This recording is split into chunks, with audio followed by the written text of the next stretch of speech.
President Eisenhower speech from 1961, recorded by Tony Heller. A vital element in keeping the peace is our military establishment. Our arms must be mighty, ready for instant action, so that no potential aggressor may be tempted to risk his own destruction. Our military organization today bears little relation to that known of any of my predecessors in peacetime, or indeed by the fighting men of World War II or Korea. Until the latest of our world conflicts, the United States had no armaments industry. American makers of plowshares could, with time and as required, make swords as well. But we can no longer risk emergency improvisation of national defense. We have been compelled to create a permanent armaments industry of vast proportions. Added to this, 3.5 million men and women are directly engaged in the defense establishment. We annually spend on military security alone more than the net income of all United States corporations. Now, this conjunction of an immense military establishment and a large arms industry is new in the American experience. The total influence, economic, political, even spiritual, is felt in every city, every state house, every office of the federal government. We recognize the imperative need for this development, yet we must not fail to comprehend its grave implications.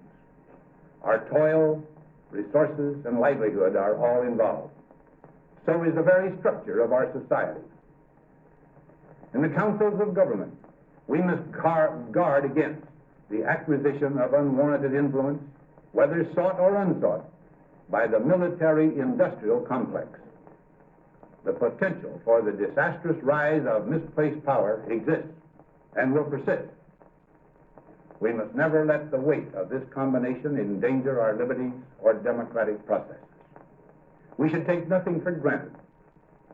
Only an alert and knowledgeable citizenry can compel the proper meshing of the huge industrial and military machinery of defense with our peaceful methods and goals, so that security and liberty may prosper together. Akin to and largely responsible for the sweeping changes in our industrial military posture has been the technological revolution during recent decades. In this revolution, research has become central. It also becomes more formalized, complex, and costly. A steadily increasing share is conducted for, by, or at the direction of the federal government. Today, the solitary inventor, tinkering in his shop, has been overshadowed by task forces of scientists in laboratories and testing fields. In the same fashion, the free university, historically the fountainhead of free ideas and scientific discovery, has experienced a revolution in the conduct of research. Partly because of the huge cost involved, a government contract becomes virtually a substitute for intellectual curiosity. For every old blackboard, there are now hundreds of new electronic computers.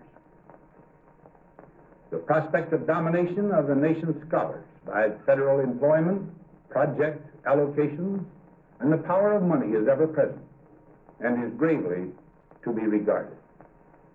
Yet in holding scientific research and discovery in respect, as we should, we must also be alert to the equal and opposite danger that public policy could itself become the captive of a scientific, technological elite.